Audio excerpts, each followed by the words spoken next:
Hello, আসসালামু আলাইকুম। আমি স্বাদের জাদু চ্যানেল থেকে আপনাদের সাথে আছি, সাফিয়া।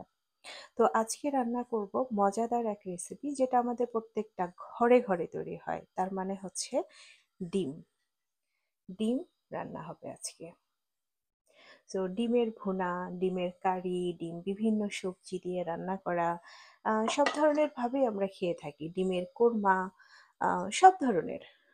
ডিম আসলে অনেক কিছু আছে যেটা হয়তোবা আমাদের রুচি অনেক সময় উঠে যায়, চলে যায়। আমরা খেতে চাই না। কিন্তু ডিমটা কেন জানি না কখনোই মানে রুচি ছাড়া হয় না। কোনো না কোনো কিছু যদি খেতে ইচ্ছা না করে একটু ডিম ভাজি করে ভাত খেতেই মন চায়, তাই না? তো এটার উপর থেকে আসলে রুচি খুব একটা উঠে যায় না। তো আমি যেটা করলাম, এখন তেল দিলাম। তেল দিয়ে তেলটা যখন গরম হয়ে যাচ্ছে তো এটার ভিতরে আমি একটু হলুদ দিলাম।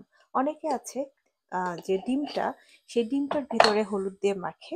আর আমি একটু মানে ইজি করে করলাম, সেটা হচ্ছে ডিমে হলুদ না মেখে আমি তেলের ভিতরে হলুদ দিলাম যাতে সবগুলো ডিমে লেগে যায়। আর ডিমটা আমি এভাবে এভাবে একটু করে কেটে নিয়েছি। আপনারা দেখেই বুঝতে পারছেন, এরকম লম্বা লম্বা আড়াআড়ি করে কেটে নিয়েছি কয়েকটা। তো ছেড়ে দিচ্ছি এখন এই তেলের ভিতরে হওয়ার জন্য।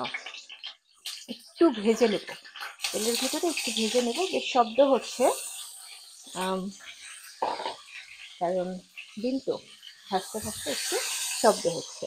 ডিমটা আমি বয়েল করে রেখেছিলাম। আমার কন্যা স্কুল থেকে এসে ডিমটার খোসা ছেলেছে, এবং এই যে ফালিগুলো দেখছেন সেগুলোও দিয়েছে। কয়েকটা গোল করে দেওয়ার চেষ্টা করেছে আর কি। এই যে এরকম।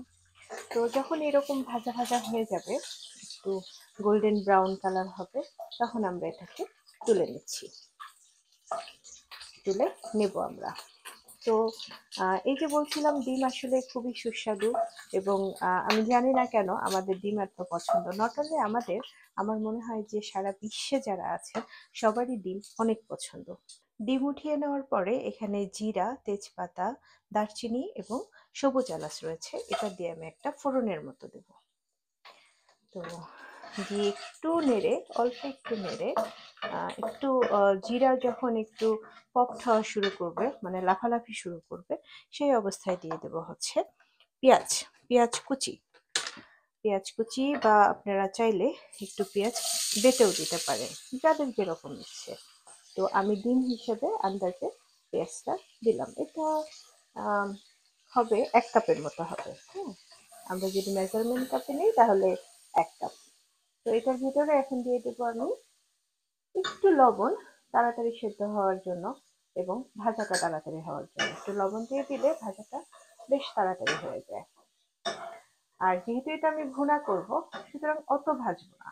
অল্প, মানে জাস্ট পেঁয়াজের কালারটা চেঞ্জ হয়ে একটু ওয়াটারি কালার হবে, বা সিল্কি কালার যেটাকে বলে, তখনই এটাকে আমি আম, মশলা দেবো এটাতে। এই যে দেখুন কালারটা কেমন চকচক করছে পেঁয়াজের। তো এখন দিয়ে দিচ্ছি কয়েকটা কাঁচামরিচ, কাঁচামরিচের ফালি। আর সাথে দিয়ে দেবো আমি একটু আদা রসুনের পেস্ট, আদা রসুনের একটুখানি পেস্ট। ডিম তো আসলে মুরগি থেকে হয়। সো মুরগি আমরা যেভাবে রান্না করি কিছুটা ওই স্টাইলের, মানে আম, অনেকে, আমি জানি না আদা রসুন বাটা খায় কিনা, গরম মশলা খায় কিনা, বাট আমি বা আমার আমার বাসায় সবাই এভাবেই খেতে পছন্দ করে। রান্না করে খেয়ে দেখবেন খারাপ লাগবে না। যারা হয়তো বা গরম মশলাটা খান না, তাদের প্রথম দিকে একটু গন্ধ লাগলেও ঠিক হয়ে যাবে। আমার মনে হয় খারাপ লাগবে না সব মিলিয়ে। তো এটা একটু ভাজা ভাজা করব, আদা রসুন বাটাটা, কারণ ওখান থেকে একটা কাঁচা গন্ধ আসে, সেটার জন্য। তো একটু ভাজা ভাজা করে এটার ভিতরে আমি দিয়ে দেবো গুঁড়া মশলা, মানে হলুদের গুঁড়া, মরিচের গুঁড়া, এই সমস্ত। হলুদের গুঁড়া দিয়ে দিচ্ছি ½ চামচ, মরিচের গুঁড়া দিয়ে দিচ্ছি ½ চামচ। যেহেতু আমি অনেকগুলো আম, কাঁচামরিচ দিয়েছি, সেই জন্য আমি একটু কম দিলাম। আর ধনিয়ার গুঁড়া দিয়ে দিচ্ছি ½ চামচ। তো এখানে আমি আসলে জিরার গুঁড়াটা ইউজ করছি না, কারণ জিরা ফোড়ন দিয়েছি। আবার একেবারে সবার শেষে আমি তেলে রাখা যে জিরা, সেটা দিয়ে দেব ওপর দিয়ে। আর দিয়ে দিচ্ছি পরিমাণ মতো লবণ। আর যেহেতু একটু লেগে যেতে পারে, সেই জন্য দিয়ে দিচ্ছি একটু পানি।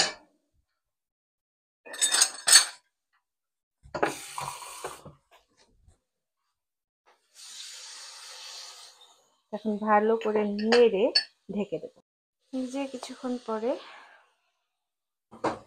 দেখছি যে ভুনা ভুনা হয়ে যাচ্ছে, তেলের উপর উঠছে কিনা পেঁয়াজটা। তো কিছুটা হয়েছে, এখনো পুরোপুরি হয়নি। আবার একটু ঢেকে দেব। ভুনা মানেই হচ্ছে ভালোবাসা, যে কোনো কিছুর ভুনা, যেমন ডিম ভুনা, তারপরে মাছ ভুনা, মাংসের ভুনা, বা একেবারে যে আমাদের দেশি মুরগি সেগুলোর ভুনা। তো ভুনা মানেই হচ্ছে উম মজাদার কিছু, মানে স্বাদ। যত বেশি এটার মশলা কষাবেন তত বেশি স্বাদ উঠে আসবে। তো এটা কিন্তু খুবই সিম্পল একটা রান্না। আমার মনে হয় যে বাংলাদেশে বা বিভিন্ন কান্ট্রিতে এমন কেউ নাই যে এই রান্নাগুলো না খেয়েছেন। তবে একটু টেকনিক আলাদা হয় যারা একেবারে নতুন আছেন, এই যে আমার মতো যারা মার বাড়িতে থাকতে কোনো রান্নাই করেননি। তো এরকম যারা আছেন তাদের জন্য আমার এই ভিডিওগুলো আশা করি হেল্পফুল হবে। এখন এটাতে যোগ করছি টমেটো, কেটে রাখা টমেটো, পাকা একেবারে টমেটো। আলহামদুলিল্লাহ তেলের উপরে উঠে গেছে, আর টমেটোগুলো খুব সুন্দর সিদ্ধ হয়ে একেবারে মিশে গেছে।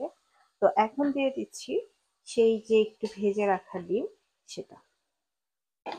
তো নেড়ে চেড়ে এই ডিম ভুনা করতে আসলে খুব বেশি সময় লাগে না। তো নর্মালি ভয়েস দিতে গেলে দেখা যায় যে অনেক কিছু বাদ পড়ে যায়।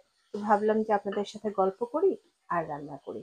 এই ৬-৭ মিনিটের মধ্যে আসলে ডিমটা রান্না হয়ে যায়। ধনেপাতা দিয়ে দিচ্ছি। আর আমার এই ভিডিওগুলো যারা দেখছেন তারা প্লিজ, যদি আপনাদের ভালো লেগে থাকে, আমার চ্যানেলটাকে সাবস্ক্রাইব করবেন, পাশে থাকবেন বেল বাটনে প্রেস করে। দিয়ে দিচ্ছি একটু পেঁয়াজ বেরেস্তা। আর হচ্ছে ওই যে প্রথমেই বলে নিয়েছিলাম যে ভাজা জিরার গুঁড়া, সেটা দেব একটুখানি। হ্যাঁ, এই ১.৫ চামচ, খুব বেশি না। দিয়ে একটু ঢেকে দেবো। আমি এতক্ষণ কিন্তু ঢাকনা ছাড়া এটাকে করেছি।